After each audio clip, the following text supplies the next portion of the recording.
Certains sans-abri qui tentaient de dormir près des bouches d'égout disparaissaient sans laisser de traces.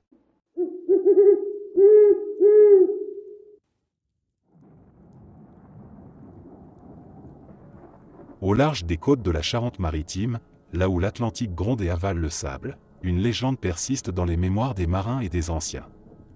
On l'appelle la légende d'Anchoine, du nom d'un village qui, jadis, se dressait fièrement sur la côte avant de disparaître, englouti par la mer dans une nuit de tempête, comme si l'océan lui-même avait décidé d'effacer son existence.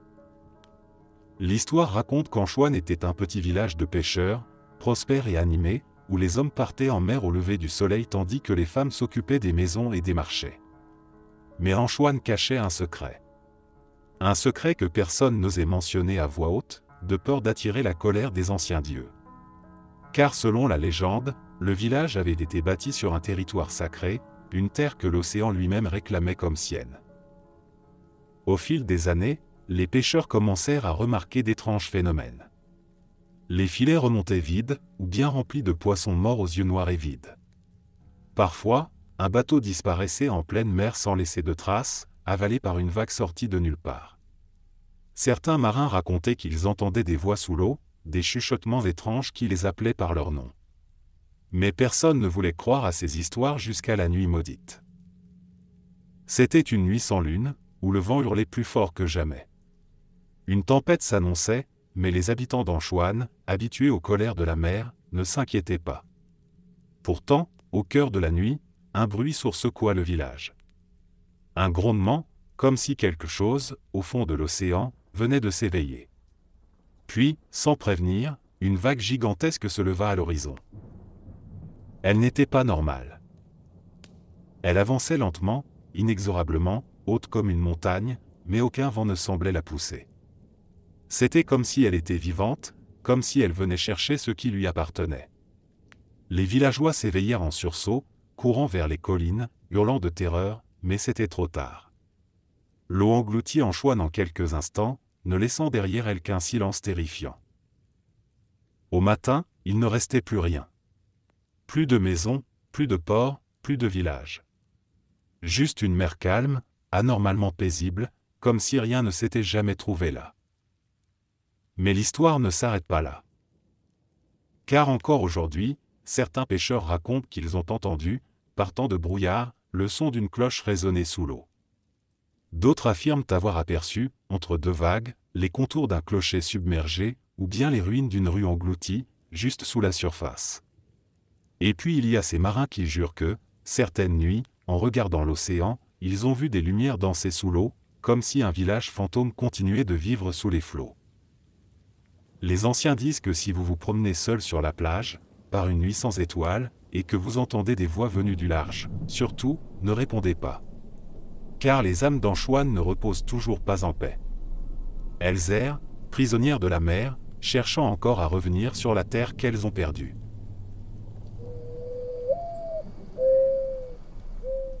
Dans les profondeurs des landes, où les forêts épaisses avalent la lumière et où les marais exhalent des vapeurs étranges, une histoire se transmet encore entre murmures, une légende si sombre qu'on évite de la prononcer à voix haute. On l'appelle la messe de Saint-Sécaire, un rituel interdit, un pacte avec l'inconnu que seuls les plus désespérés osaient tenter et dont peu revenaient indemnes. Ceux qui connaissent cette histoire savent qu'elle n'a rien d'un simple conte. La messe de Saint-Sécaire n'était pas une messe comme les autres. Ce n'était pas une prière adressée à Dieu, mais à quelque chose de plus ancien, de plus sombre. Une cérémonie clandestine, réservée à ceux qui voulaient du mal à autrui. Car quiconque accomplissait ce rituel obtenait ce qu'il voulait, vengeance, richesse, pouvoir, mais à un prix que peu étaient prêts à payer. La légende raconte que pour accomplir cette messe, il fallait un prêtre renégat, quelqu'un qui avait tourné le dos à l'Église et renié sa foi. Il devait officier une messe noire, mais à l'envers. Les prières étaient récitées à l'envers, l'hostie était noire et consacrée à une force que personne n'osait nommer. Le plus terrifiant ? La messe devait être dite sur le corps d'un mort, un cadavre fraîchement enterré, déterré au cœur de la nuit, exposé aux étoiles.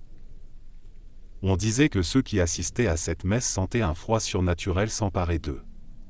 Le vent tombait, le silence devenait oppressant, et parfois, une ombre mouvante apparaissait en périphérie de leur vision, comme si quelque chose d'invisible observait, attendant son dû. L'histoire la plus effrayante autour de la messe de Saint-Sécaire est celle d'un homme du nom de Bertrand. Un fermier qui, rongé par la haine envers son voisin avec qui il était en conflit depuis des années, chercha un moyen de se venger. Un vieil homme du village, un sorcier discret mais redouté, lui parla de la messe maudite. Bertrand hésita, puis se laissa convaincre. Une nuit sans lune, il se rendit dans un cimetière abandonné, accompagné de l'homme qui se faisait appeler prêtre sans l'être vraiment. Ils déterrèrent un corps récent et commencèrent la messe. Les prières inversées résonnèrent dans le silence, et l'air lui-même sembla s'épaissir autour d'eux. Bertrand sentit un frisson parcourir son échine, comme si des mains invisibles effleuraient sa peau. Mais il tint bon. Quelques jours plus tard, son rival fut retrouvé mort, le corps tordu de douleur, les yeux grands ouverts, figé dans une expression d'horreur absolue. Bertrand, lui, crut avoir gagné. Il se sentait puissant, invincible, jusqu'à ce que les cauchemars commencent. Chaque nuit, il rêvait d'une silhouette noire, sans visage, qui l'appelait depuis l'ombre. Il entendait des murmures dans sa maison, des bruits de pas autour de son lit. Puis vinrent les marques. Des griffures apparaissaient sur son dos, toujours plus profondes, toujours plus nombreuses. Il perdit le sommeil, la raison, et fut retrouvé errant dans la forêt, les yeux fous, répétant sans cesse « Je ne voulais pas. Je ne voulais pas. » Depuis, les anciens disent qu'il ne faut jamais prononcer le nom de Saint-Sécaire à voix haute dans les Landes. Certains prétendent que le rituel fonctionne encore, qu'il existe des gens qui, dans le secret de la nuit, récitent encore la messe interdite. Mais ce que peu savent, c'est que la malédiction ne s'arrête jamais à celui qui demande vengeance. Car une fois la messe dite, quelque chose suit toujours celui qui l'a invoqué. Alors si, une nuit, vous sentez une présence derrière vous alors que vous êtes seul, ne vous retournez pas. Car peut-être que quelqu'un, quelque part, a murmuré votre nom dans une prière qu'il n'aurait jamais dû faire. Perdu au cœur du Limousin, le château de Lérat domine la vallée comme une sentinelle figée dans le temps. Ces vieilles pierres suintent d'histoire, de tragédies et de murmures que le vent emporte au loin. À première vue, ce n'est qu'un château comme un autre, mais les habitants des environs savent que derrière ces murs se cache une histoire bien plus sombre, une histoire que l'on évite de raconter une fois la nuit tombée. Ce château aurait autrefois appartenu à un homme dont le nom seul suffisait à glacer le sang, Gilles de Rais. Celui qui inspira la légende de Barbe Bleue, ce noble cruel et sanguinaire qui aurait fait disparaître des dizaines d'enfants dans des rituels aussi macabres qu'incompréhensibles. On dit que Lérat fut l'un de ses repères, un lieu où se déroulaient ses sinistres expériences. Officiellement, Gilles de Rais a été exécuté pour ses crimes, brûlé sur la place publique, mais son ombre n'a jamais quitté le château. Les plus anciens du village racontent qu'il y a encore un siècle, des enfants disparaissaient mystérieusement près des ruines de Lérat. Pas une trace, pas un cri, juste une absence, comme s'ils s'étaient évaporés. Certains affirmaient avoir aperçu une silhouette massive rôder autour des murailles en ruine, une silhouette vêtue de noir, aux yeux flamboyants de malveillance. D'autres juraient entendre, dans les nuits sans lune, des pleurs étouffés qui semblaient provenir du sous-sol du château. Un jour, un groupe d'explorateurs décida d'entrer dans les souterrains du château. Ils étaient 5, jeunes et téméraires, persuadés que ces légendes n'étaient que des histoires pour effrayer les enfants. Ils s'enfoncèrent dans les galeries humides, torchés à la main, le cœur battant d'excitation. Mais au bout d'une heure, quelque chose changea.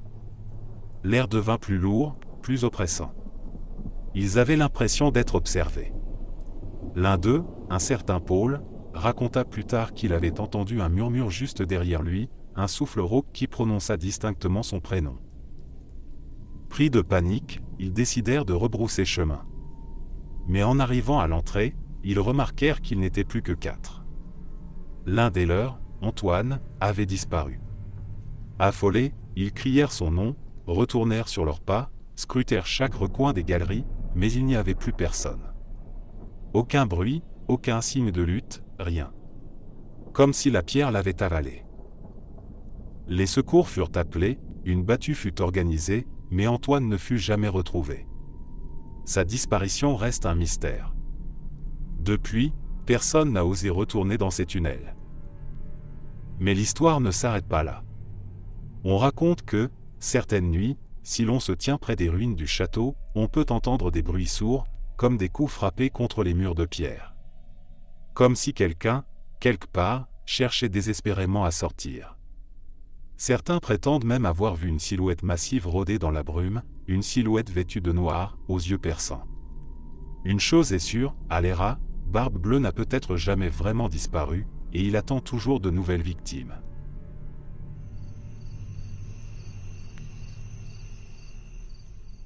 Tout le monde a déjà entendu parler de la légende de l'autostoppeuse fantôme. Une femme en détresse, perdue sur le bord d'une route, qu'un conducteur charitable prend à bord avant qu'elle ne disparaisse mystérieusement. Mais en Nouvelle-Aquitaine, cette histoire n'est pas une simple légende urbaine. Elle s'est produite à plusieurs reprises, sur différentes routes, laissant derrière elle des témoins terrifiés qui jurent que ce qu'ils ont vécu était bien réel. L'un des récits les plus troublants vient d'un chauffeur de poids lourd, un homme robuste, habitué aux longues nuits sur les routes désertes. C'était une nuit d'automne, pluvieuse, froide, où le brouillard rendait la visibilité presque nulle. Il roulait sur une départementale isolée quand il aperçut une silhouette blanche au bord de la route. Une jeune femme, vêtue d'une robe légère, les cheveux trempés, immobile sous la pluie battante. Il hésita un instant. Qui pouvait bien être là, seul, à une heure pareille? Il ralentit, ouvrit la portière et lui demanda si elle voulait qu'il la dépose quelque part. La jeune femme hocha simplement la tête et monta dans le camion, sans dire un mot. Son regard était étrange, lointain, presque vide. Il tenta de lui parler, mais elle ne répondit que par des gestes ou des soupirs à peine audibles. Après quelques kilomètres, elle finit par murmurer une adresse. C'était une maison, pas très loin du centre d'un petit village. Il suivit les indications, mais à mesure qu'ils approchaient, il sentit un froid inexplicable s'installer dans la cabine. Il jeta un coup d'œil à la passagère et, à cet instant, un frisson le traversa, elle avait les mains jointes sur ses genoux, mais sa peau semblait translucide. Le camion arriva devant la maison et il se gara sur le bas-côté. Mais quand il se tourna vers son siège passager, la jeune femme n'était plus là. La portière n'avait pas bougé, elle n'avait pas claqué, il n'y avait pas eu un bruit. Elle s'était volatilisée. Saisi de panique, il sortit du camion et alla frapper à la porte de la maison. Une vieille dame lui ouvrit et, en entendant son récit, elle blêmit. « Vous avez vu ma fille, n'est-ce pas ?» Le chauffeur, décontenancé, hocha la tête. La vieille femme prit une grande inspiration avant de lâcher, d'une voix tremblante. « Elle est morte il y a 20 ans. Sur cette route. » Elle referma lentement la porte, laissant le chauffeur seul dans la nuit, le cœur battant à tout rompre. Il remonta dans son camion, mais en jetant un dernier regard dans le rétroviseur, il eut l'impression de voir, juste un instant, une silhouette blanche se refléter sur la vitre arrière, avant de disparaître dans l'obscurité. Ce n'était pas la première fois que cette femme était aperçue, et ce ne fut pas la dernière. Depuis, plusieurs conducteurs ont rapporté des rencontres similaires sur cette même route. Certains disent avoir ressenti une soudaine vague de froid, d'autres affirment avoir entendu une voix murmurant leur prénom avant qu'ils ne voient une silhouette apparaître dans leur rétroviseur. Une chose est sûre, la nuit, sur ces routes isolées, il vaut mieux réfléchir à 2 fois avant de s'arrêter pour prendre un passager. Car on ne sait jamais si celui-ci est vraiment de ce monde.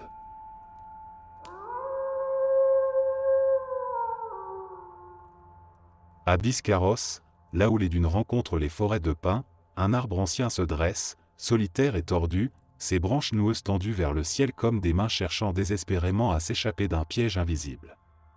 C'est le vieil orme, un arbre dont l'histoire est aussi sombre que les ombres qu'il projette à la nuit tombée. Les anciens du village murmurent que cet orme n'est pas un simple arbre, mais une prison, une cage pour les âmes tourmentées. Tout a commencé il y a plusieurs siècles, à une époque où les jugements étaient expéditifs et où les bourreaux ne manquaient pas de travail. Cet arbre servait autrefois de gibet. C'est là que l'on pendait les condamnés, les voleurs, les sorcières, les traîtres. On dit que la corde elle-même semblait faire corps avec ses branches, comme si l'arbre acceptait chaque mort avec une gourmandise malsaine. Au fil des années, il devint un symbole de malheur, un endroit que les habitants évitaient, de peur que leur propre destin ne finisse suspendu à ses branches. Mais l'histoire la plus troublante, celle qui a fait entrer le vieil homme dans la légende, est celle d'une femme accusée de sorcellerie.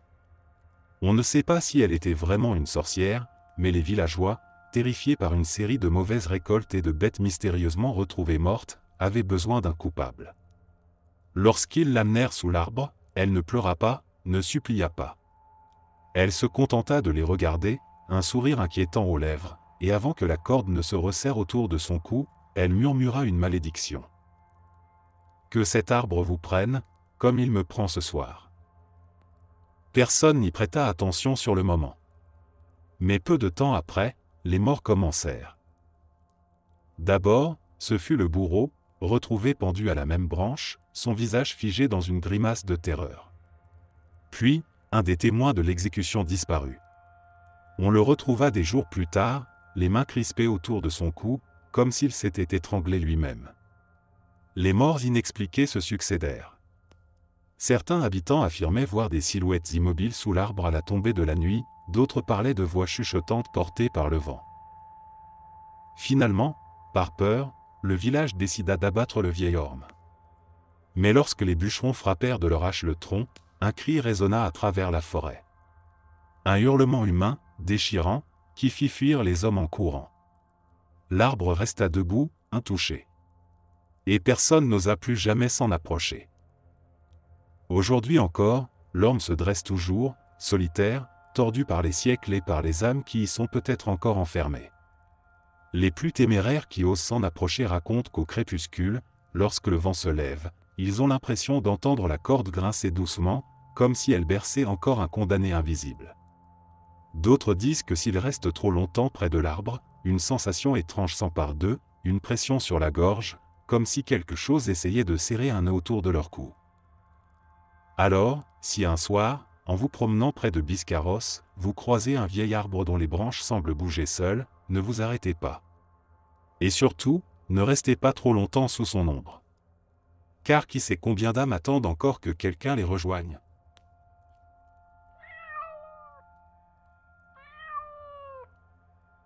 On dit que certains lieux gardent en eux l'empreinte du passé, comme si les âmes qui y ont vécu refusaient de partir.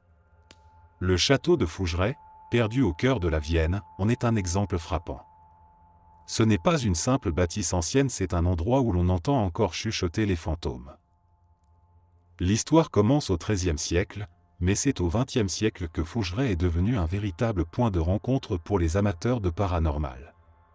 La famille qui en a fait l'acquisition dans les années 2000 n'avait aucune idée de ce qui les attendait. Dès les premières nuits, des voix s'élevaient dans les couloirs. D'abord, ils pensaient que c'était le bois qui craquait sous l'effet de l'humidité, ou peut-être des rongeurs cachés dans les murs. Mais quand des pleurs d'enfants ont résonné dans les chambres désertes, ils ont compris que quelque chose d'inexplicable se passait. Les visiteurs racontent avoir aperçu des silhouettes, parfois furtives, parfois immobiles au bout des couloirs, comme si elles les observaient. Une femme en robe blanche entrait les étages supérieurs. Les propriétaires l'ont surnommée Marie, une ancienne résidente du château, morte de maladie dans la plus grande solitude. Certains l'ont vue, d'autres ont simplement ressenti sa présence, une sensation glaciale sur la peau, un souffle au creux de l'oreille. Mais Marie n'est pas seule. Un soldat de la Première Guerre mondiale rôderait également, arpentant inlassablement les couloirs, cherchant une paix qu'il n'a jamais trouvée. Certains affirment avoir entendu le cliquetis de ses bottes résonner sur les vieilles pierres. Le phénomène le plus troublant est sans doute celui du miroir hanté. Plusieurs témoins affirment s'être regardés dans une des glaces du château et avoir aperçu, derrière eux, un visage qui n'était pas le leur. Un vieillard au regard sombre, figé dans une expression de souffrance. Pourtant, quand il se retournait, il n'y avait personne. Les séances de spiritisme menées sur place ont confirmé ce que tous redoutaient, le château est habité. Des voix ont été enregistrées, murmurant des mots indistincts, parfois des phrases entières comme « sortez d'ici » ou « il est trop tard ». Les appareils électriques tombent en panne sans raison. Des objets se déplacent seuls. Et certaines nuits, on peut entendre des battements sourds, comme si quelque chose frappait à l'intérieur des murs. Aujourd'hui, Fougeray est devenu un lieu emblématique pour les amateurs de sensations fortes. Certains viennent par curiosité, d'autres repartent en courant, terrorisés par ce qu'ils ont vu ou ressenti. Ce qui est sûr, c'est qu'à Fougeray, les morts ne reposent pas en paix. Et si jamais vous avez l'audace d'y passer une nuit, ne soyez pas surpris si, en vous réveillant, vous trouvez une empreinte de main sur votre oreiller qui n'est pas la vôtre.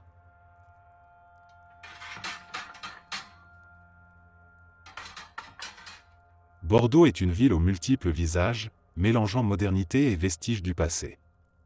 Mais derrière ces façades élégantes et ces places animées, se cachent des histoires sombres, presque oubliées.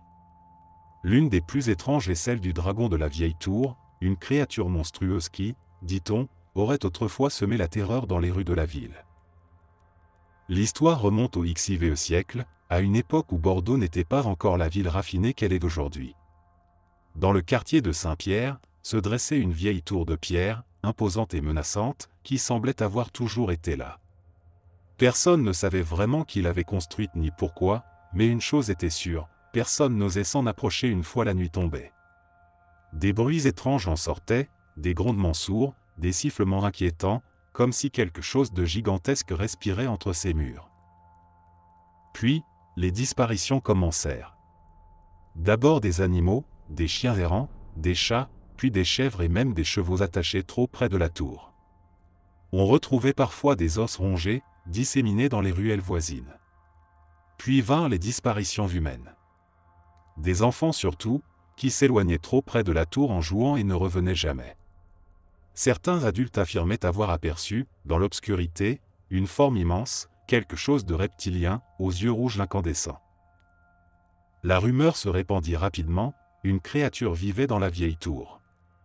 Un dragon. Les habitants étaient terrifiés. Les prêtres organisèrent des processions, bénirent la place, mais rien n'y fit. Chaque nuit, le monstre grondait, et chaque semaine, quelqu'un disparaissait. Les nobles de la ville décidèrent alors d'envoyer un groupe d'hommes armés pour inspecter la tour et découvrir la vérité. Ce qui s'y passa cette nuit-là est encore aujourd'hui un mystère. Seuls deux des hommes revinrent, hagards, le regard vide. L'un d'eux, couvert de griffures, répétait sans cesse « Ce n'est pas un animal, ce n'est pas humain non plus ». L'autre refusa de parler et quitta la ville quelques jours plus tard, sans jamais revenir. Après cet événement, les autorités décidèrent de condamner la vieille tour. On scella les entrées avec des blocs de pierre, on sculpta des croix et on fit promettre aux habitants de ne jamais tenter de l'ouvrir à nouveau. Puis, avec le temps, la tour fut oubliée, cachée sous les nouvelles constructions, absorbée par la ville en expansion. Mais aujourd'hui encore, certains assurent que la créature n'a jamais vraiment disparu. Dans les nuits sans lune, des riverains affirment entendre, sous les pavés de la vieille ville, un grondement profond, presque imperceptible, comme une respiration. Quelques ouvriers qui ont travaillé sur des chantiers dans le quartier ont raconté avoir découvert des tunnels sous les bâtiments, des passages obscurs où l'air était si lourd qu'ils avaient l'impression d'être observés. Et puis, il y a ces chats et ces chiens qui disparaissent encore parfois sans laisser de traces, ces oiseaux qui cessent soudainement de chanter lorsque la nuit tombe sur le vieux Bordeaux. Certains disent que le dragon dort sous la ville, enfoui sous des siècles de pierre et de silence. D'autres pensent qu'il n'a jamais cessé de chasser. Alors, si vous vous promenez un soir dans les rues du quartier Saint-Pierre et que vous entendez un souffle étrange, une vibration dans l'air qui fait trembler les murs, accélérez le pas. Et surtout, ne regardez pas en arrière. Il existe des routes que l'on préfère éviter une fois la nuit tombée, des endroits où l'air semble plus lourd, où l'on a l'impression d'être épié même lorsque l'on est seul. Aux alentours de Palavas, sur une départementale peu fréquentée, une histoire terrifiante circule depuis des décennies. Celle de la Dame Blanche. Tout a commencé dans les années 70, lorsque plusieurs automobilistes rapportèrent avoir vu une femme en robe claire errer sur le bas-côté, à une heure où personne ne devrait se trouver là. Elle était souvent immobile, le regard perdu vers la route, ses longs cheveux masquant son visage. Certains, pris de pitié ou par simple réflexe, s'arrêtaient pour lui proposer de la ramener en ville. C'est là que l'histoire devenait étrange. Les témoignages sont presque toujours identiques. La femme monte en silence, s'installe à l'arrière du véhicule et ne prononce pas un mot, sauf pour murmurer une adresse lointaine. Son comportement dérange, son visage reste figé, inexpressif, et l'air autour d'elle devient glacial. Mais ce qui suit est encore plus troublant. Après quelques kilomètres, juste avant un virage serré réputé pour ses accidents mortels, la passagère tourne soudainement la tête vers le conducteur et murmure d'une voix blanche « Attention, ralentis ». Pris d'un mauvais pressentiment, les automobilistes obéissent et, en effet, à peine quelques mètres plus loin, un obstacle imprévu apparaît sur la route, un animal, un camion déboulant à toute vitesse, un virage plus traître qu'il n'y paraît. Sans l'avertissement de la femme, l'accident aurait été inévitable. Mais au moment où le conducteur se retourne pour la remercier, la banquette arrière est vide. Disparu. Aucune trace, aucune porte ouverte, aucune explication rationnelle. Certains paniquent, s'arrêtent sur le bas-côté, cherchent autour d'eux, mais il n'y a personne. La passagère fantôme s'est évaporée dans la nuit. L'histoire de la Dame Blanche de Palavas n'est pas qu'une rumeur isolée.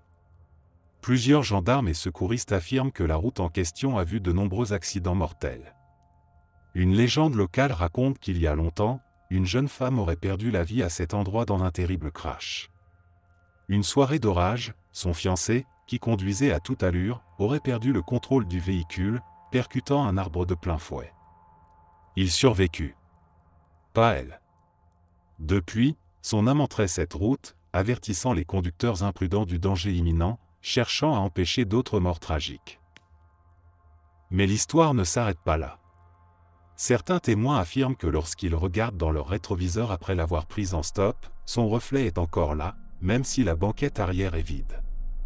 Une silhouette fantomatique, qui les observe un instant, avant de disparaître dans l'obscurité.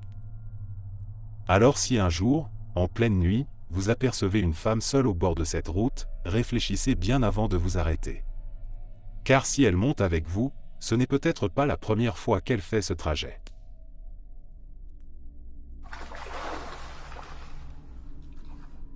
Dans les vallées reculées des Pyrénées, les anciens racontent encore l'histoire d'une créature qui aurait hanté les montagnes bien avant que l'homme ne vienne y bâtir ses villages. Un monstre gigantesque, rampant dans l'ombre des forêts, dissimulé sous les rochers et tapis au fond des gorges. Un serpent immense, plus vieux que le temps lui-même, un démon de pierre et de brume que seuls les fous osaient provoquer. La légende du serpent des Pyrénées trouve ses racines dans des récits anciens, transmis de génération en génération par les bergers et les chasseurs. On parle d'un serpent long de plusieurs mètres, aux écailles aussi dures que la roche, aux yeux jaunes luminescents, toujours à l'affût. On dit qu'il ne se montrait jamais complètement, qu'on ne voyait que l'ombre de son corps glisser entre les arbres, une ondulation inquiétante qui disparaissait en un instant. Mais quand il frappait, c'était sans avertissement. Les plus anciens se souviennent d'histoires effrayantes racontées par leurs grands-parents. Celle d'un berger qui, une nuit d'orage, avait entendu un sifflement strident au fond d'une gorge. Intrigué, il s'était approché du bord, scrutant le vide en contrebas. Puis, sans crier gare, une force invisible l'avait projeté en arrière. Il raconta plus tard que, juste avant de tomber, il avait aperçu une silhouette mouvante sous les eaux d'une rivière, une forme énorme, bien trop grande pour être un simple animal. Mais le plus effrayant, c'était son regard, deux yeux flamboyants, fendus comme ceux d'un serpent, qu'il avait fixé l'espace d'un instant avant de disparaître. Un autre récit raconte l'histoire d'un groupe d'explorateurs qui, au début du XXe siècle, s'était aventuré dans une grotte récemment découverte dans les montagnes. L'un d'eux était un passionné d'archéologie et pensait y trouver des peintures rupestres. Mais au bout de quelques heures d'exploration, un cri retentit dans les profondeurs. L'un des hommes, qui marchait en tête, s'effondra en courant vers la sortie, le visage livide, incapable de prononcer un mot. Lorsqu'ils parvinrent à le calmer, il murmura une seule phrase avant de sombrer dans un silence traumatique, il y avait quelque chose, un œil, immense. Après cet épisode, plus personne n'osa retourner dans cette grotte. Certains habitants du village voisin dirent qu'ils avaient vu, ces nuits-là, une brume étrange sortir de la montagne, un brouillard si dense qu'il avalait la lumière des torchers. D'autres racontèrent que les animaux du coin s'étaient mis à fuir sans raison, que les troupeaux refusaient d'approcher certaines zones, comme si quelque chose rôdait dans l'ombre. Aujourd'hui encore, la légende du serpent des Pyrénées n'a jamais totalement disparu. Les randonneurs parlent parfois d'un silence étrange qui s'abat soudainement sur la forêt, comme si toute vie s'interrompait d'un coup. Certains ont affirmé avoir aperçu, au détour d'un sentier, des marques profondes sur la terre, comme les traces d'un corps immense ayant rampé là.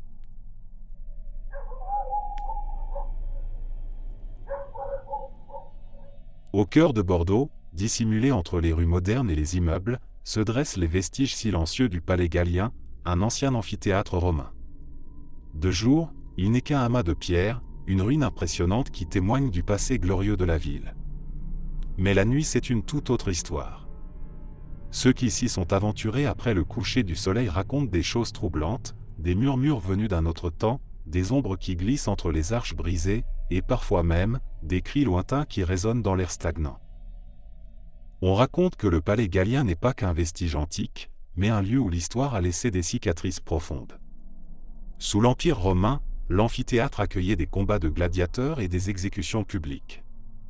Du sang a coulé sur ces pierres, des milliers de vies se sont éteintes ici, dans la clameur d'une foule en délire. Certains disent que ces âmes tourmentées ne sont jamais vraiment parties. L'histoire la plus effrayante date d'il y a quelques années.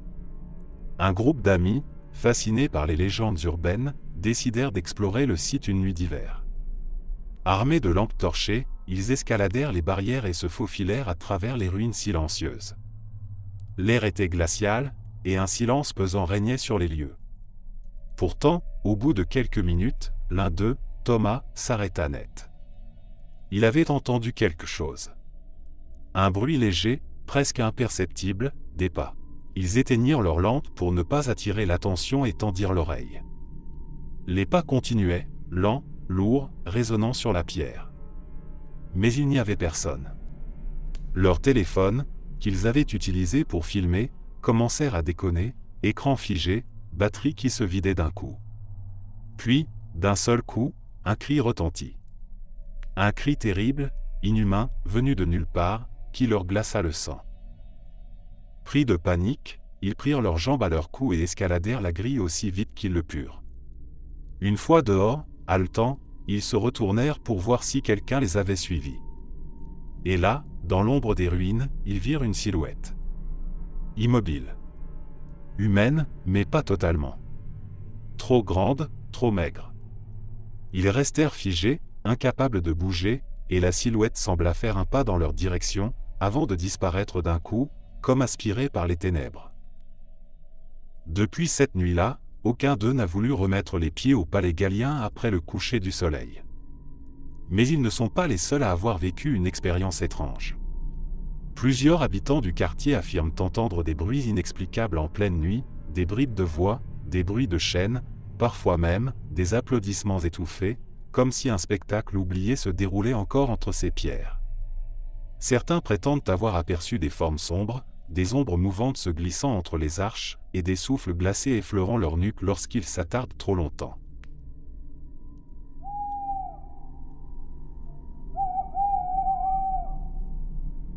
Dans les profondeurs des Pyrénées, là où les sommets se noient dans la brume et où les sentiers disparaissent sous la végétation, une légende persiste depuis des siècles. Une histoire que les bergers racontent à la lueur d'un feu de camp, une mise en garde pour ceux qui oseraient s'aventurer trop loin dans les montagnes. On l'appelle le Tartaro. Une créature immense, mi-homme, mi-bête, un ogre dont le regard suffit à glacer le sang. Les anciens disent que le Tartaro vit dans les cavernes oubliées, là où personne ne va jamais. Il est massif, avec une peau aussi dure que la roche et un œil unique, grand comme une assiette, qui luit dans l'obscurité. On dit qu'il a le souffle lourd et bruyant, qu'il peut sentir la peur à des kilomètres et que, lorsqu'il trouve une proie, il ne la lâche jamais. Il attend, il traque et quand il attaque, c'est déjà trop tard. L'une des histoires les plus célèbres raconte qu'il y a bien longtemps, un groupe de chasseurs s'était aventuré trop loin dans la montagne. Ils cherchaient un refuge pour la nuit et tombèrent sur une grotte qui semblait abandonnée.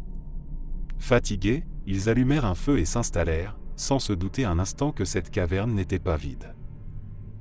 Au milieu de la nuit, l'un des chasseurs, réveillé par un bruit sourd, ouvrit les yeux.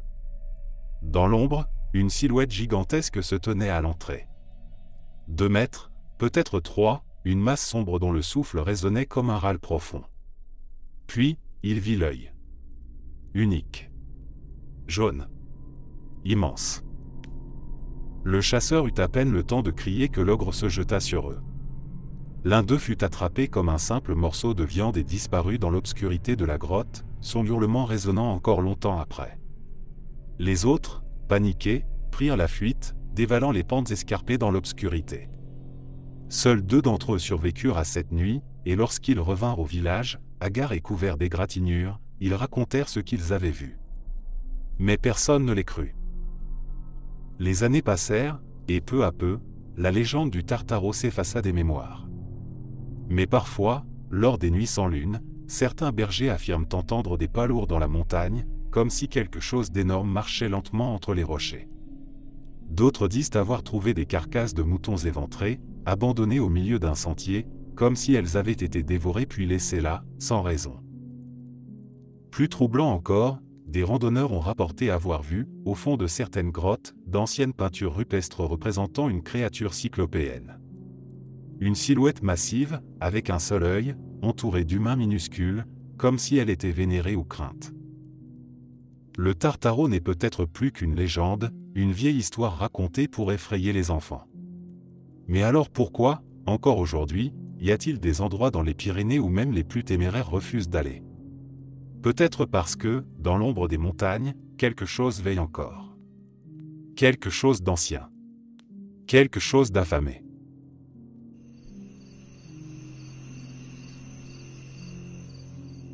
Perchée sur une falaise abrupte en Dordogne, la maison forte de Reignac est un lieu qui attire les curieux, mais qui les fait souvent fuir bien plus vite qu'ils ne l'avaient prévu.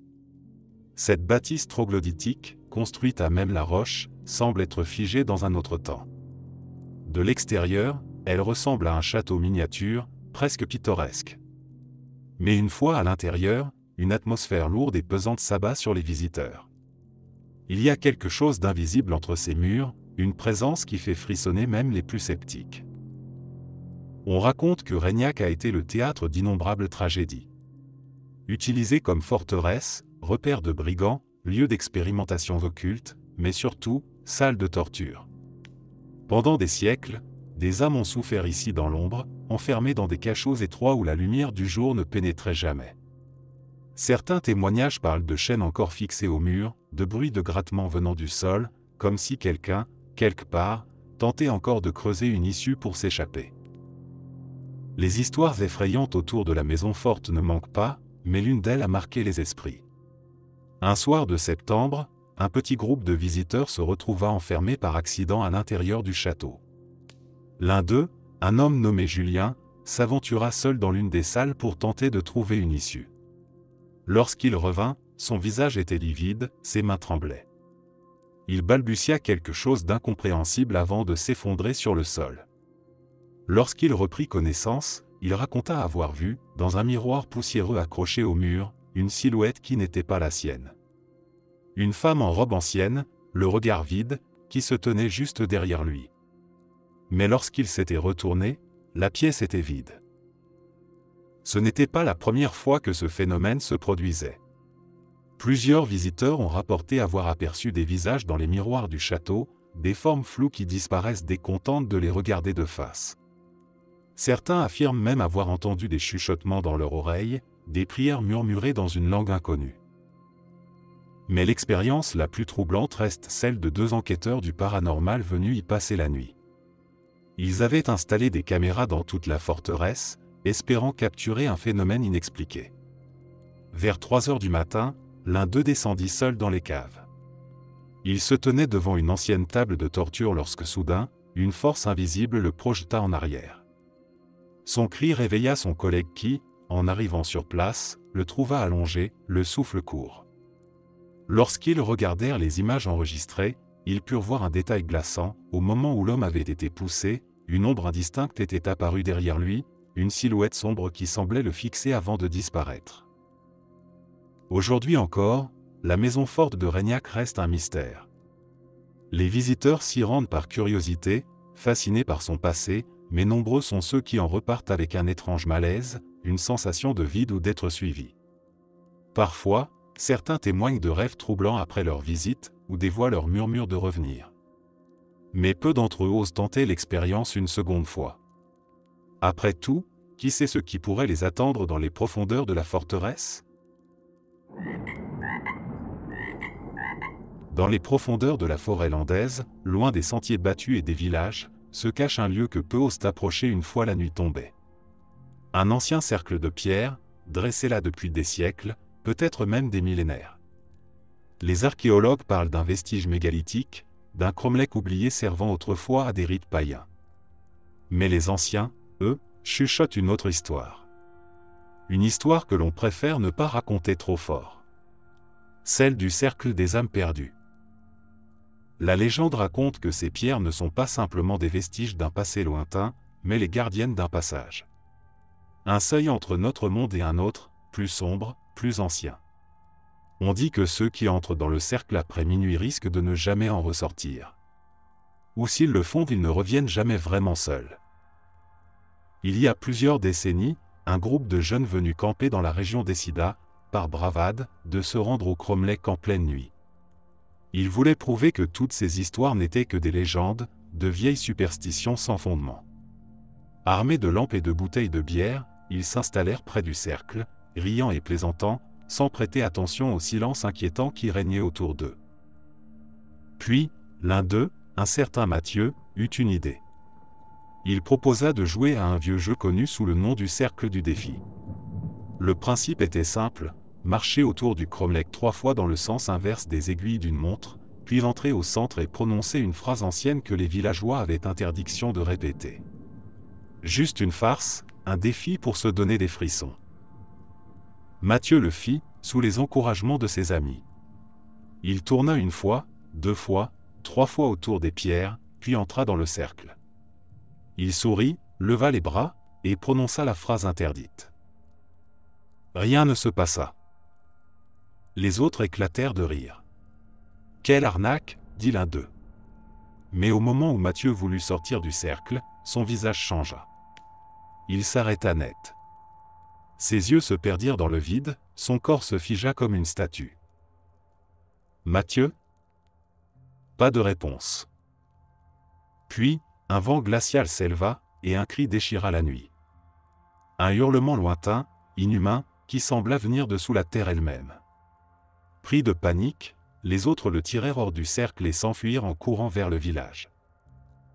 Mais Mathieu ne parla plus jamais. Il était vivant, il respirait, mais son regard était vide, son esprit semblait avoir été aspiré ailleurs. Il resta ainsi des années, muré dans un silence total, jusqu'à ce qu'un matin, on le retrouve assis sur son lit, un sourire étrange aux lèvres. Il avait tracé dans la poussière un cercle parfait et au centre, un symbole que personne ne put identifier. Depuis cette nuit-là, personne n'ose plus approcher le cromlech de Réaumélan après le coucher du soleil. Certains disent que si l'on tend l'oreille, on peut entendre un murmure venir des pierres, un chuchotement trop bas pour être compris. D'autres racontent qu'au sol, autour du cercle, apparaissent parfois des empreintes qui ne sont ni celles d'un homme, ni celles d'un animal.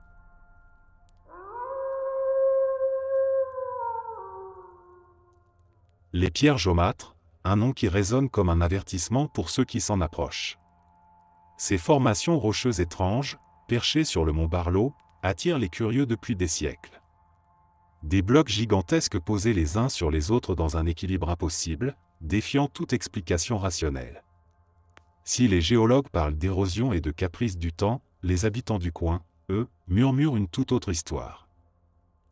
On dit que ces pierres sont maudites, qu'elles ont été placées là par des forces obscures. Autrefois, selon la légende, c'était un lieu de rassemblement pour les sorcières. À la tombée de la nuit, elles venaient y danser sous la lumière blafarde de la lune, chantant des incantations dans une langue oubliée. Les villageois n'osaient pas s'approcher.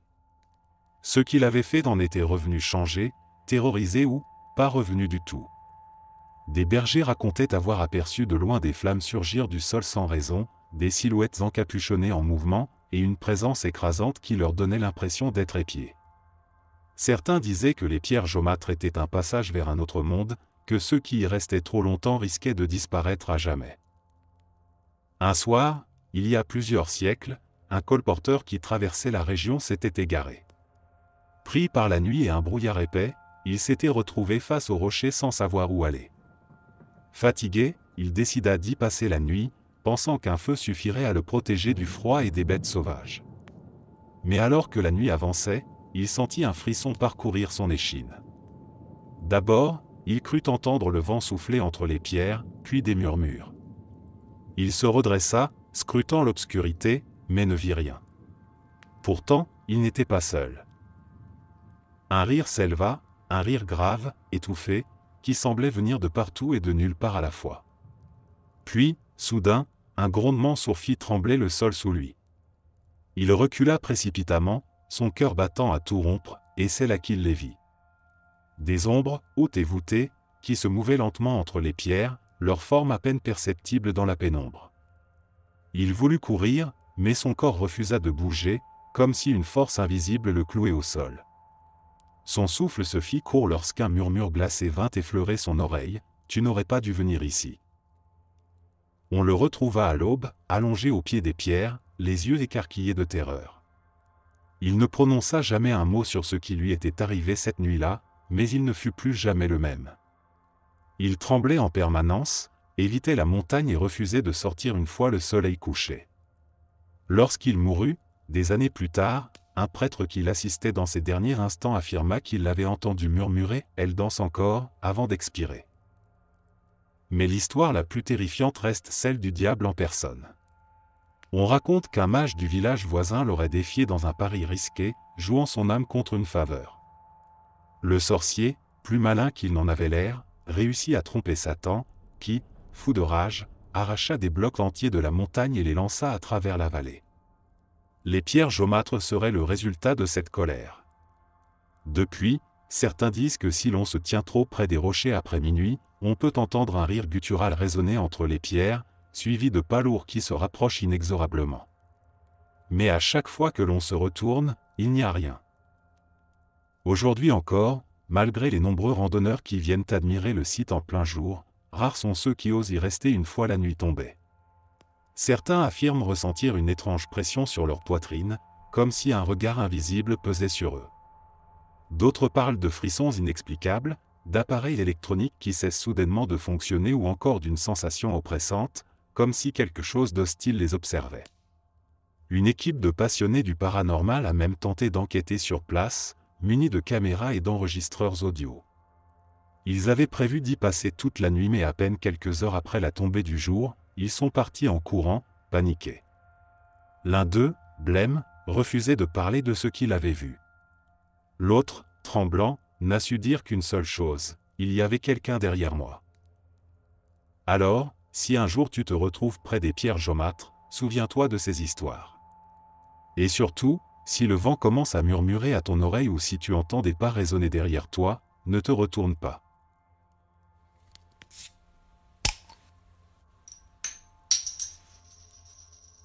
Dans le silence brisé des collines de Mont-Laur, au cœur de la Dordogne, subsistent les ruines d'un château oublié, rongé par le temps et la végétation. Autrefois majestueux, il n'en reste plus que des murs éventrés et des tours fatiguées. Pourtant, ceux qui vivent aux alentours savent que le lieu n'est pas aussi abandonné qu'il en a l'air. Car une présence hante encore les pierres du château, une ombre qui refuse de disparaître. On l'appelle la Dame de Mont-Laur.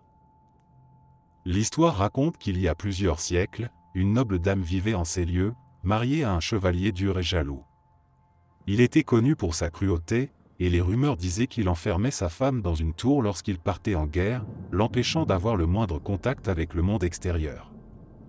Mais un jour, il revint plus tôt que prévu et trouva sa dame en compagnie d'un jeune troubadour, un poète venu chanter sous sa fenêtre. Fou de rage, il fit tuer le malheureux sous ses yeux et, sans un mot, traîna sa femme jusqu'au cachot. Personne ne la revit jamais. Certains disent qu'il l'enchaîna au fond d'une pièce scellée et la laissa mourir dans l'oubli, d'autres murmurent qu'il l'emmena dans la forêt et l'enterra vivante. Quoi qu'il en soit, son corps ne fut jamais retrouvé, et son époux, rongé par la colère et la paranoïa, disparut quelques années plus tard, laissant derrière lui un château déserté, mais pas vide. Depuis, on dit que la Dame de Mont-Laur erre toujours dans les ruines du château, cherchant une issue, un moyen de retrouver son amant perdu. Les rares curieux qui s'y sont aventurés après le coucher du soleil racontent tous la même chose, un froid inexpliqué, un murmure porté par le vent, un chuchotement incompréhensible qui semble venir de nulle part et partout à la fois. L'un des récits les plus troublants vient d'un groupe de jeunes qui, par défi, décidèrent de camper une nuit au pied du château. Vers minuit, l'un d'eux aperçut une silhouette blanche flottant entre les pierres effondrées. Une femme en robe d'époque, les cheveux défaits, avançant lentement, comme à la recherche de quelque chose ou de quelqu'un. Ils s'enfuirent sans demander leur reste, mais l'un d'eux, plus téméraire, s'arrêta un instant pour regarder derrière lui. Il jura que la dame s'était tournée vers lui et qu'elle l'avait fixé sans yeux. Les habitants du village voisin évitent de s'approcher des ruines une fois la nuit tombée. Certains disent avoir entendu des pleurs venir de la tour principale, d'autres assurent avoir vu une ombre traverser les fenêtres brisées. Et puis, il y a ces visiteurs qui, après avoir osé entrer dans les ruines, racontent que quelque chose les a suivis jusqu'à chez eux. Un reflet fugace dans un miroir, une brise glaciale dans une pièce pourtant fermée, un rêve où une femme en blanc les appelle. Alors, si un jour vous décidez de visiter les ruines du château de Montlore, souvenez-vous d'une chose, si vous entendez un murmure vous appeler par votre prénom, ne répondez pas.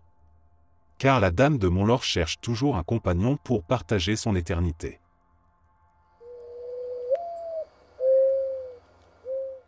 Au cœur de Poitiers, là où les ruelles anciennes serpentent entre les bâtiments d'un autre temps, une créature oubliée hante encore les esprits.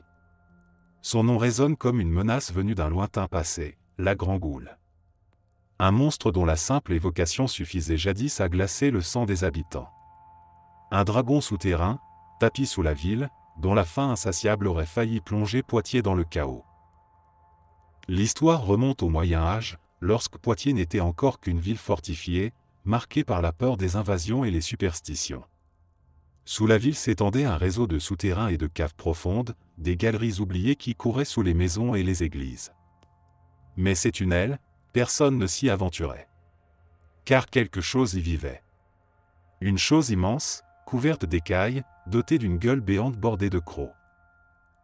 On raconte que la Grand-Goule sortait parfois de son antre, se faufilant dans la nuit, se glissant dans les caves, emportant avec elle des animaux, puis des humains. Les habitants retrouvaient parfois, au matin, des traces de griffes sur les murs en pierre, des traînées de sang s'enfonçant dans les ténèbres des tunnels. Certains racontaient avoir entendu, sous leurs pieds, un grondement sourd, un râle caverneux qui résonnait sous la ville, annonçant une nouvelle disparition. L'histoire la plus célèbre raconte qu'un jour, l'abbaye Sainte-Croix, un couvent où vivaient des religieuses, fut directement menacé par la bête. La créature s'introduisait dans les souterrains de l'abbaye et dévorait les jeunes novices qui descendaient puiser de l'eau au puits. Une peur immense s'empara des sœurs, qui se barricadèrent, priant jour et nuit pour leur salut. C'est alors que sainte Radegonde, la fondatrice du couvent, décida d'affronter la créature. Armée de sa seule foi, elle fit bénir une grande quantité d'eau et descendit elle-même dans les profondeurs de la ville. On raconte qu'elle aspergea la Grand-Goule d'eau bénite, la forçant à reculer, à hurler de douleur, jusqu'à ce qu'elle s'effondre sur les pavés, terrassés. Les habitants, entendant le vacarme, se précipitèrent et virent la bête agoniser dans l'ombre. D'un dernier souffle, elle laissa échapper un cri si terrible qu'il fit trembler les fondations de la ville. Puis elle disparut à jamais. Mais la Grand-Goule est-elle vraiment morte? Certains en doutent. Il se murmure encore aujourd'hui que sous Poitiers, dans les souterrains inexplorés, il resterait des traces de son passage. Des griffures profondes sur les murs, des galeries creusées dans la roche qui ne mènent nulle part. Comme si quelque chose, tapi dans les ténèbres, attendait le bon moment pour ressurgir. Et puis, il y a ces témoignages récents. Des ouvriers du métro qui ont juré avoir entendu des bruits étranges sous la ville. Un grondement. Des bribes de souffle. Et parfois, un frisson glacial qui s'insinue dans les tunnels, comme si un regard invisible pesait sur eux. Alors, la Grand-Goule n'a-t-elle vraiment jamais disparu? Peut-être qu'elle sommeille encore, quelque part sous Poitiers, attendant simplement que l'on oublie son existence avant de frapper de nouveau.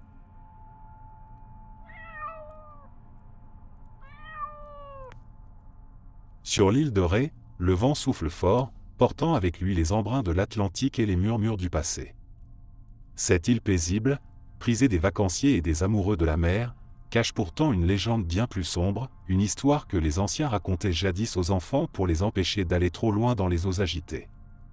Une histoire qui parle d'une créature oubliée, tapie sous les vagues, attendant son heure pour refaire surface. La bête Rot, comme on l'appelle ici. On dit qu'autrefois, l'île de Ré n'était pas aussi paisible qu'aujourd'hui. Les marins et les pêcheurs redoutaient une chose plus que les tempêtes ou les naufrages, la bête Rot.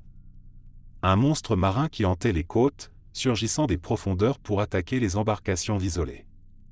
Ce n'était ni un requin, ni une pieuvre, ni un simple poisson géant. Ceux qui avaient eu la malchance de l'apercevoir parlaient d'un corps immense, écailleux, long comme plusieurs bateaux, avec une gueule béante garnie de dents aussi tranchantes que des lames. La légende raconte que la bête Rot se montrait toujours les nuits de tempête, quand le ciel était noir et que la mer déchaînée avalait les navires les plus solides. Un soir, un équipage entier disparut sans laisser de traces, ne laissant derrière aucun bateau fracassé contre les rochers. Les marins du village se regroupèrent pour explorer l'épave, mais ce qu'ils y trouvèrent les fit fuir en courant. Sur le bois brisé du navire, d'énormes griffures étaient gravées, comme si quelque chose d'immense avait tenté de déchirer le bateau en deux. Mais l'histoire la plus troublante reste celle d'un jeune pêcheur nommé Louis. Un soir d'été, alors qu'il jetait ses filets non loin du rivage, il sentit une secousse violente. Son bateau tangua dangereusement, comme si une force invisible cherchait à l'entraîner vers le fond. Il eut juste le temps de se pencher et de voir, sous l'eau, une masse sombre, gigantesque, qui glissait sous sa coque. Deux yeux brillants, d'un jaune spectral, le fixèrent un instant puis disparurent. Terrifié, il rentra précipitamment au port, racontant ce qu'il avait vu. Mais personne ne le crut. On lui répéta qu'il avait dû voir un banc de gros poissons, ou une ombre portée par la lune. Pourtant, il n'était pas le seul à avoir ressenti une présence inquiétante dans ces eaux. D'autres pêcheurs parlaient de filets remontés en lambeaux, de cadavres de poissons mutilés sans raison, et de bruits étranges résonnant sous leurs barques, comme si quelque chose tapait doucement contre la coque, avant de disparaître dans l'obscurité abyssale. Aujourd'hui, la bête Rot n'est plus qu'une vieille histoire, un conte pour effrayer les touristes. Mais parfois, par les nuits où la mer est plus noire que d'ordinaire, certains habitants affirment entendre un grondement sourd venant du large. Un son qui ne ressemble à rien de connu. Peut-être que la bête rôdore sous les vagues, attendant son heure. Ou peut-être qu'elle n'a jamais cessé de rôder. Alors, si un soir vous marchez seul sur les plages de l'île de Ré et que vous entendez un bruit étrange, un souffle rauque venu de la mer, ne vous approchez pas trop du rivage. Car certaines légendes, même anciennes, ont la peau dure.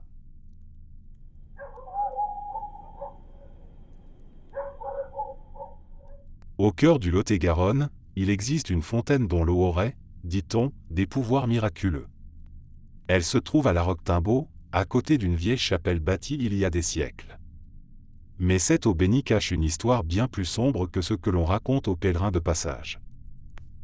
L'histoire commence avec un homme légendaire, Roland, le célèbre compagnon de Charlemagne. Lors d'une de ses campagnes, il traversait cette région avec son armée.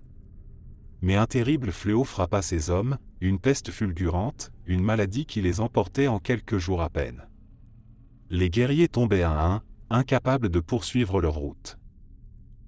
Voyant son armée décimée, Roland, pourtant un homme de guerre et non de foi, tomba à genoux et fit un vœu. Il promit que, si un miracle leur permettait d'échapper à la peste, il bâtirait un oratoire et consacrerait une source aux malades. Peu après, un vieil ermite s'approcha du camp et lui indiqua une fontaine cachée dans la forêt. Roland y conduisit ses hommes, leur fit boire cette eau, et la maladie disparut comme par enchantement. Fidèle à sa parole, il fit ériger la chapelle Notre-Dame de Péragude et bénit la source comme un don divin. Très vite, la fontaine devint un lieu de pèlerinage, attirant des centaines de malades espérant guérir grâce à son eau. Mais les miracles ont un prix. Des années plus tard, alors que la réputation de la source ne cessait de grandir, un homme cupide, un certain Sébastien de Vigerac, décida de s'approprier la fontaine pour en tirer profit. Il fit construire un mur autour et fit payer l'accès aux pèlerins. Un soir d'hiver, alors qu'il comptait ses pièces dans sa demeure, un vent glacial souffla à travers la vallée. La nuit était noire, plus sombre que d'habitude. Des coups sourds résonnèrent à sa porte. Sébastien ouvrit, mais il n'y avait personne. Juste le silence oppressant de la nuit. En retournant à l'intérieur, il sentit soudain une présence. Son ombre ne lui semblait plus seule, et c'est alors qu'il vit un reflet dans le miroir face à lui, une silhouette encapuchonnée, sans visage, se tenant derrière lui. Il hurla, mais aucun son ne sortit de sa bouche. Le lendemain matin, on retrouva Sébastien mort devant la fontaine, son corps figé dans une expression de terre pure et absolue, les mains crispées comme s'il avait tenté d'échapper à quelque chose. L'eau de la fontaine, elle, était étrangement rougeâtre, comme si elle avait bu son sang. Depuis ce jour, plus personne n'a jamais essayé de s'approprier la source. Les habitants du village, eux, continuent de raconter que, lorsque quelqu'un approche la fontaine avec de mauvaises intentions, il entendra un souffle glacé lui murmurer un avertissement, et s'il ne l'écoute pas, il subira le même sort que Sébastien.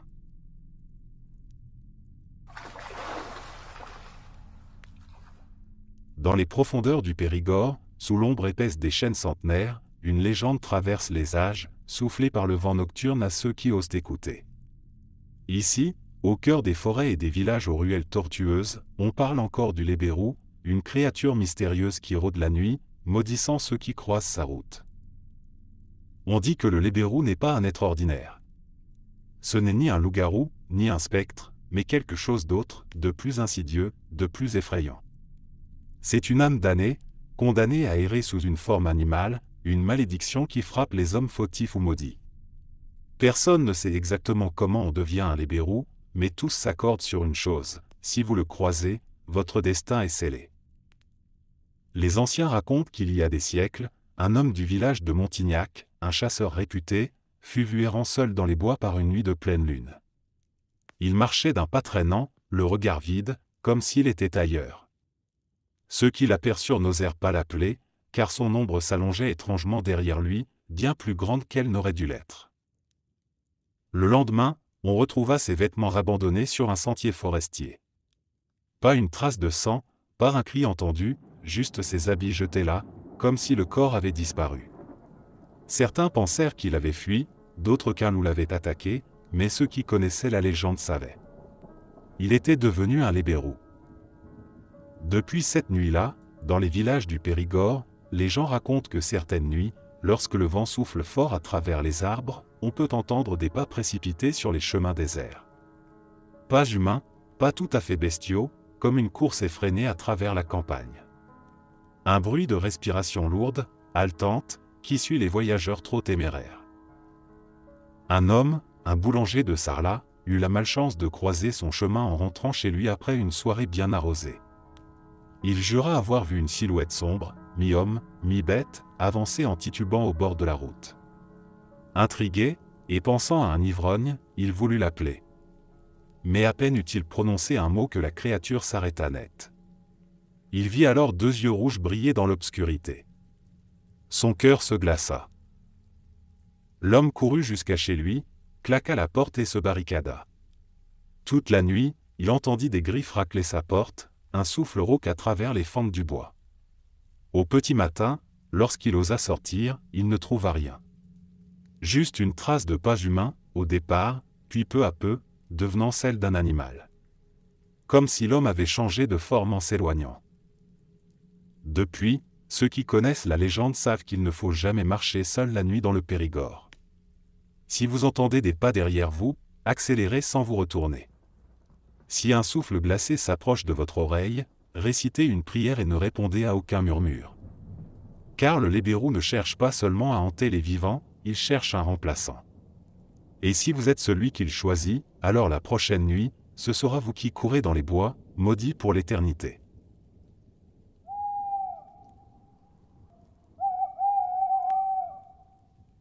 Vous avez déjà entendu parler de la grotte des lépreux de Gavaudan? C'est un endroit dont peu osent s'approcher, même aujourd'hui. On dit que l'air y est plus lourd, que l'écho des voix du passé s'y accroche comme une brume invisible. Mais surtout, c'est un lieu chargé d'une histoire aussi tragique qu'effrayante. Revenons quelques siècles en arrière, au temps où la lèpre était l'une des maladies les plus redoutées. À cette époque, être atteint de ce mal, c'était pire qu'une condamnation à mort. Ce n'était pas seulement la douleur ou la dégradation du corps qui terrifiait, mais surtout l'exclusion. Dès qu'un homme ou une femme montrait des signes de la maladie, il était marqué d'un signe distinctif et conduit loin des siens, dans un endroit où il finirait sa vie seul ou avec d'autres condamnés. À Gavaudan, c'est dans une grotte reculée que les malades étaient envoyés. Mais avant cela, une étrange cérémonie avait lieu à l'église Saint-Sardo de Lorenc. Le prêtre les faisait s'agenouiller devant l'autel, leur donnait l'extrême-onction comme s'ils étaient déjà morts, puis il leur remettait une clochette et un manteau de bure, seuls objets qu'ils étaient autorisés à garder. Cette clochette, ils devaient la faire tinter lorsqu'ils s'approchaient des villages, pour avertir les autres de leur présence et éviter toute contagion. Puis venait le moment de l'exil. On les escortait jusqu'à la fameuse grotte, une cavité froide et sombre creusée dans la roche. Là, les portes du monde se refermaient sur eux. Plus personne ne viendrait les voir, excepté un prêtre ou un paysan charitable qui, de loin, leur laissait un peu de nourriture et d'eau. Mais la plupart d'entre eux ne survivaient pas longtemps. Le froid, la faim, la douleur, et surtout cette solitude effroyable achevaient les plus résistants. Les habitants de la région avaient peur de cet endroit, et encore plus de ceux qui y vivaient. On racontait qu'à certaines nuits, on pouvait entendre des gémissements s'élever de la grotte, comme des prières désespérées adressées à un Dieu sourd. Certains prétendaient que les esprits des lépreux ne l'avaient jamais quitté et que leurs âmes en peine erraient encore dans les profondeurs, cherchant à s'échapper. Aujourd'hui, la grotte est toujours là, oubliée au milieu des bois. La croix des malades qui indiquait son emplacement est encore visible, comme une marque du destin tragique de ceux qui y ont été enfermés. Les rares courageux qui s'y aventurent en reviennent avec une sensation étrange, comme si une présence invisible les suivait du regard, et ceux qui y sont restés trop longtemps disent avoir entendu des murmures lointains, appelant à l'aide dans l'obscurité. Alors si un jour vous passez par Gavaudan, prenez garde, certaines âmes refusent de reposer en paix.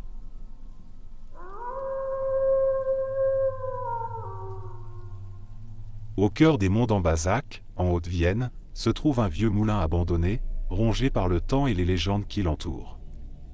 Aujourd'hui, il ne reste que des ruines, envahies par la mousse et les ronces, mais les habitants du coin évitent encore d'y mettre les pieds. Car ce moulin n'a jamais été un lieu comme les autres. On l'appelle le moulin au diable, et ceux qui ont osé s'en approcher la nuit racontent des choses qu'aucun homme sain d'esprit ne voudrait voir. L'histoire remonte à plusieurs siècles, à une époque où les moulins étaient essentiels à la vie des villages. Celui d'Ambazac était tenu par un meunier connu pour son avarice. Il broyait le grain des paysans, mais gardait pour lui une part plus importante que ce qu'il ne devait. Les villageois murmuraient que sa richesse n'était pas naturelle, que l'or qui remplissait ses coffres venait d'un pacte impie. Et effectivement, certaines nuits, on l'apercevait en train de converser avec une silhouette sombre près de la rivière, une ombre dont le visage restait toujours caché. Puis, un jour, sans raison apparente, le moulin cessa de tourner. Les villageois retrouvèrent la roue bloquée, figée comme si quelque chose l'avait arrêté de force. Le meunier, lui, était introuvable. On pénétra dans le moulin, et ce que l'on découvrit fit frissonner même les plus braves. Sur le mur de pierre, gravé à même la roche, une phrase en latin que peu pouvaient traduire. Mais un vieux prêtre reconnut ces mots, il a voulu tricher avec moi. Il a perdu. Le moulin fut abandonné, mais il ne resta pas silencieux pour autant. Certains racontaient avoir entendu, les nuits de tempête, la roue tourner alors qu'il n'y avait plus d'eau dans la rivière. D'autres affirmaient que des ombres se mouvaient à l'intérieur, visibles à travers les fenêtres brisées. Et puis, il y avait ces cris. Des hurlements lointains, étouffés, comme si quelqu'un était resté piégé entre les murs du moulin. Un siècle plus tard, un homme, sceptique face aux légendes locales, décida de passer la nuit dans les ruines. Il riait des histoires de diables et de malédictions, persuadé que tout cela n'était que superstition. Il installa son campement et s'endormit tranquillement. Mais à minuit, il fut réveillé par un bruit terrifiant. La roue du moulin tournait. L'homme, pris d'un mauvais pressentiment, attrapa sa lampe et scruta les environs. Le silence était total. Mais lorsqu'il baissa les yeux, il vit que sous ses pieds, le sol était humide. Non pas de pluie mais de sang. Paniqué, il voulut fuir, mais quelque chose le cloua sur place. Un rire grave résonna dans la nuit, un écho venu des profondeurs du moulin. Lorsqu'il leva les yeux, il aperçut une silhouette perchée sur la vieille roue, une forme noire aux yeux rouges, qui le regardait. Il ne se souvient de rien après cela. Seulement qu'il se réveilla à l'aube, allongé dans la boue, incapable de bouger, et avec, sur son bras, une marque brûlée en forme de roue. Depuis, plus personne n'a osé passer la nuit au moulin au diable. Les rares curieux qui s'en approchent en journée disent parfois ressentir une présence oppressante, comme si quelqu'un les observait. Et les nuits de tempête, si l'on tend bien l'oreille, on peut encore entendre la roue tourner.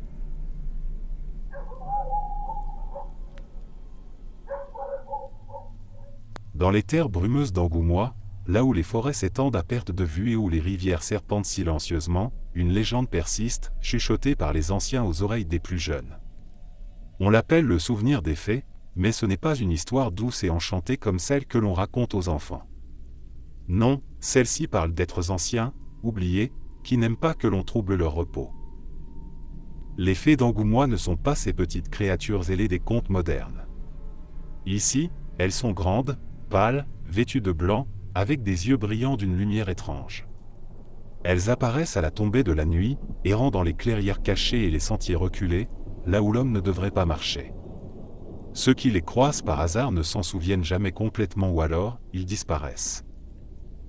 L'une des histoires les plus terrifiantes raconte le sort d'un jeune bûcheron du nom de Jean. Un soir d'automne, alors qu'il rentrait chez lui après une longue journée de travail, il emprunta un sentier forestier qu'il connaissait pourtant par cœur. Mais cette nuit-là, quelque chose était différent. Le vent s'était arrêté, l'air était devenu lourd, et un silence absolu s'était installé, si profond qu'il en devenait assourdissant. Puis, au détour d'un arbre, il les vit. 3 femmes, immobiles au milieu du sentier, vêtues de robes blanches qui semblaient flotter légèrement au-dessus du sol. Elles ne parlaient pas, ne bougeaient pas, mais leurs yeux brillaient d'une étrange lumière bleutée. Jean sentit son corps se glacer. Il voulut faire demi-tour, mais ses jambes refusaient de bouger. C'est alors qu'elles commencèrent à avancer lentement vers lui, silencieuses, glissant plus qu'elles ne marchaient. Il voulut crier, mais aucun son ne sortit de sa bouche. Tout devint flou, irréel. L'espace d'un instant, il eut l'impression que la forêt autour de lui n'était plus la même, qu'il se trouvait ailleurs, dans un monde où le temps n'existait plus. Puis tout devint noir. Lorsqu'on retrouva Jean 3 jours plus tard, il était allongé au pied d'un vieux chêne, le regard vide. Il ne parlait plus, ne reconnaissait personne, et son corps était couvert de marques étranges, comme des symboles gravés dans sa peau. Il ne vécut pas longtemps après cela. Depuis, les habitants évitent de marcher seuls dans la forêt après le coucher du soleil. Certains disent qu'ils ont vu des lueurs blanches danser entre les arbres, d'autres jurent avoir entendu des voix lointaines les appeler par leur prénom. Et puis, il y a ces rares malheureux qui, après avoir croisé une silhouette blanche dans la brume, se réveillent des jours plus tard, sans le moindre souvenir de ce qu'ils ont vécu.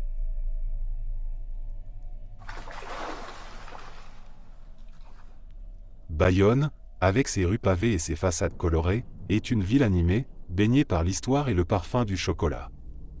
Mais sous la surface, caché dans l'obscurité des souterrains et des égouts, un secret plus sombre dort encore. Une légende que les anciens connaissent bien, mais que l'on évite d'évoquer en présence des enfants. Une histoire de goule, une créature qui rôde sous la ville et attend, tapis dans l'ombre, que quelqu'un s'aventure trop près de son domaine. Tout commence au XIXe siècle, à une époque où Bayonne modernisait son réseau d'égouts. Plusieurs ouvriers avaient disparu dans les tunnels souterrains, sans explication. Certains étaient retrouvés quelques jours plus tard, flottant dans les eaux sombres, le visage figé dans une expression de terreur absolue. D'autres ne réapparurent jamais. Les autorités parlèrent d'accidents, de chutes malheureuses, mais les rumeurs se répandirent rapidement. Certains ouvriers survivants racontaient avoir entendu des bruits étranges dans les tunnels, des pas qui ne leur appartenaient pas, des souffles rauques derrière eux, et parfois même un rire guttural résonnant dans les profondeurs. L'histoire la plus célèbre est celle de l'un de ces ouvriers, un certain Pierre Lafitte. Un soir, alors qu'il travaillait tard pour réparer une conduite effondrée, il entendit un bruit de succion étrange venant du tunnel adjacent. Pensant qu'il s'agissait d'un collègue, il l'appela, mais seul un silence pesant lui répondit. Puis, quelque chose bougea dans l'obscurité. Il tourna sa lampe vers l'entrée du tunnel et ce qu'il vit lui glaça le sang.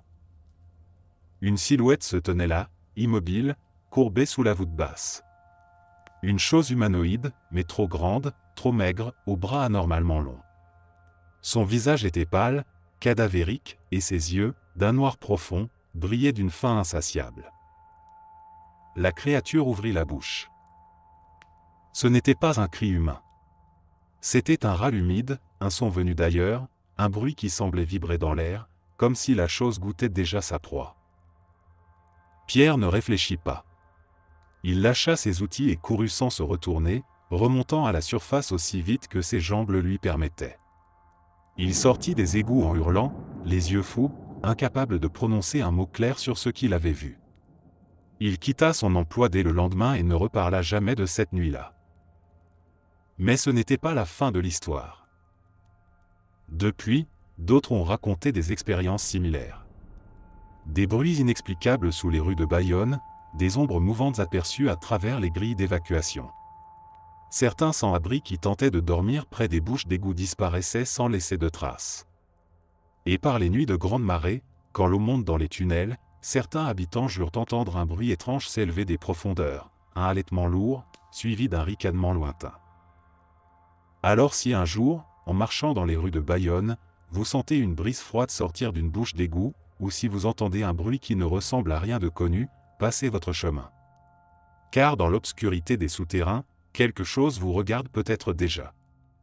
Et si la goule de Bayonne a faim cette nuit-là, elle trouvera toujours un moyen de se nourrir. Merci d'être resté jusqu'à la fin. N'oubliez pas d'aimer la vidéo, de vous abonner et de partager vos propres histoires en commentaire. On se retrouve demain à la même heure devant ce feu.